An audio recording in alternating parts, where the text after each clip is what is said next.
This video is for you if you love the holidays and the nostalgia that comes with that, but you're just not feeling it this year for some reason. Putin will not stop at Kyiv. He will completely advance into Europe. Before we get into all that, there's 3 fun facts that I want you to know. They may feel unrelated, but hear me out. First off, in 2018, during the World Cup, the Mexican team scored a goal against the German team, and the people in Mexico City celebrated so hard that their jumping registered as earthquake activity on seismic sensors. The next thing that I want you to know, and you may already know this if you are familiar with my channel, it's that in 1999, the FCC reported that kids were watching an average of 4 hours of television every single day. If kids were watching the #1 network, let alone the #1 network for kids at the time, Nickelodeon, they would have seen about 45 minutes of commercials every single day, or about 274 hours per year, or about 2,700 hours over the 10 years that they were in Nickelodeon's target age demographic. 2,700 hours, by the way, is more time than 1 year of working a 9-to-5 job. And this happened during our brain development years. The third thing I want you to know before we move forward is that in 1997, the Cat in the Hat balloon at the Macy's Thanksgiving Day Parade broke a lamppost, sent it plunging into the crowd, and severely fractured a woman's skull. She was in a coma for nearly a month and had a very long and painful recovery that she was lucky to even make at all given the severity of the injury. She aimed to sue Macy's and the city and the lamppost manufacturer for about $395 million.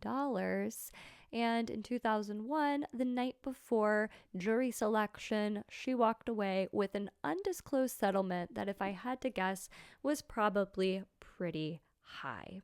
It's this third bit of information that I want to really start with.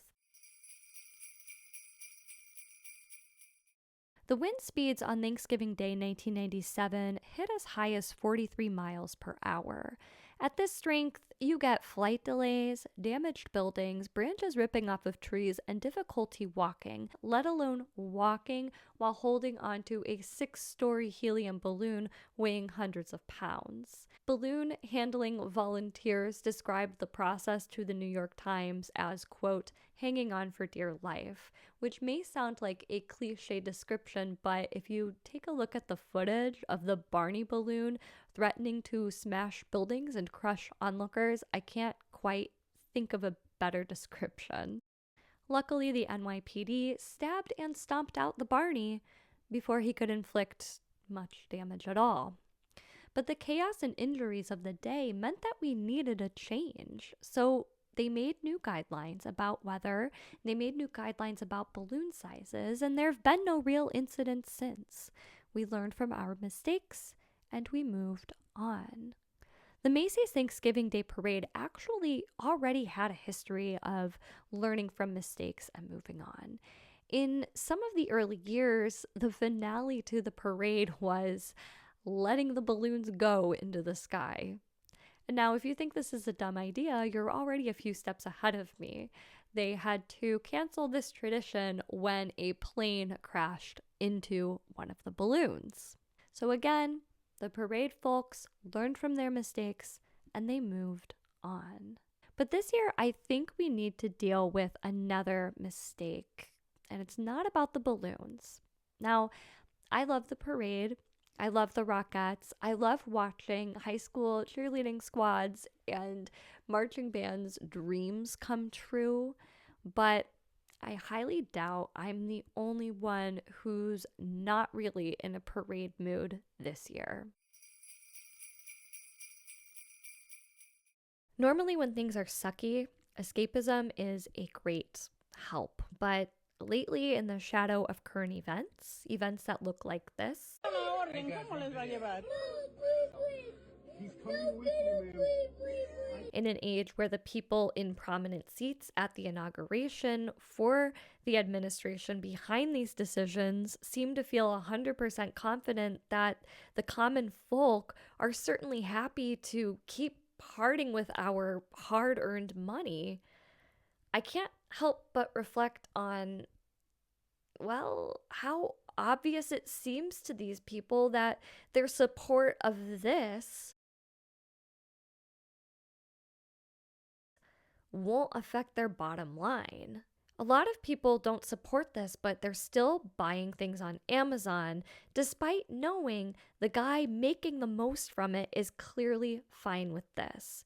In fact, one could argue, helped make it happen. It's like these billionaires are reaching the point of thinking they could say this. Where I could stand in the middle of Fifth Avenue and somebody and I wouldn't lose any voters, okay? This should not be a point that anyone can reach, but here we are. But why do the people running businesses patronized by regular people think they're so untouchable? Now, there's a big obvious aside here about what they can get directly out of doing absolutely nothing except for sucking up. But I want to know why the public can't commit to not giving these places our attention and or money. Maybe it's because these guys know just how many people in this country have our most precious memories, our most nostalgic feelings tied into materialism, into stuff. And that's not a dig against you. That's not a dig against the common folk. It is a side effect of our culture. Now, giving gifts is nice. It shows loved ones that we care. But the Macy's Thanksgiving Parade isn't designed to get people in the spirit of giving. It's meant to get us in the spirit of shopping. And that's the mistake we need to correct before we keep watching this parade year after year. Give the gifts with gifts from Macy's. La la la la la la la. Happy Thanksgiving. I'm the Macy's gift guide. I'm this, only with more, dimension. It's not just the Macy's Thanksgiving Parade that needs a reckoning, though. I think it's the whole media landscape when it comes to the holidays, and I think it's been this way for a long time. I want to talk for a second about one of the most wholesome holiday TV programs that I can think of. This special has some of the most agreeable family values I can think of, values that transcend cultures and language, and it's done in a non-preachy, artistic way. It's the Hey Arnold Christmas special. Arnold's Christmas. You remember this one?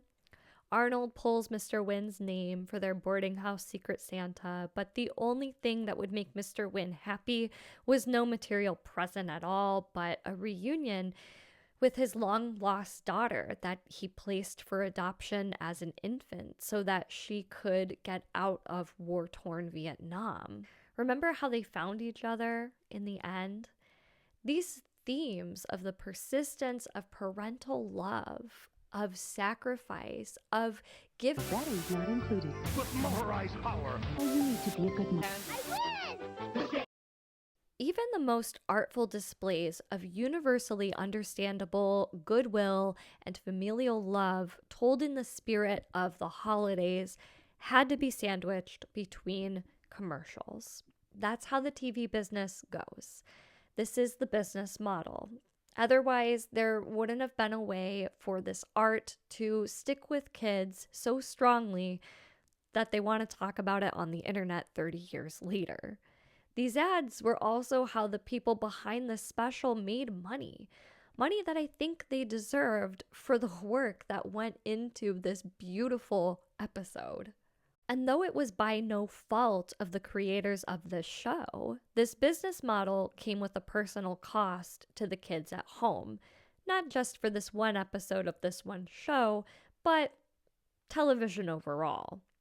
We were conditioned to think that materialism would bring us happiness. Look how many ads we saw. These ads had messages. It wasn't just buy our product. It was look how happy you can be when you spend. Look how cool you can be when you spend. Look how special a holiday can be when you spend. This messaging worked too. For so many of us, getting one of these, or one of these, or one of these, or even just the simple act of dreaming of getting one was pure joy. And how long did that dream really bring happiness? Maybe not very long if you got downstairs on Christmas morning and realized you didn't get the thing. Maybe longer if you did get the thing, but never really long enough or sustainably enough to stop us from caring about what was on the toy market the next year. But in my oh so humble opinion, the consequences of shopping here far outweigh the prospect of showing people we care. Now, remember this famous tweet, blaming the common folk for the small bit of enjoyment we can just barely squeeze out of our mundane, complicated lives? That's not what I want to do. I'm not going to watch the parade, but if you can't give it up, I would love to know your count. I would love if you could count all the ways they're after your money. Because it's not just a Macy's ad. If you watch the parade for free somehow because someone uploaded it online, or because you still have a TV antenna, or because you can see it out your window in New York City, just know that it's not truly free.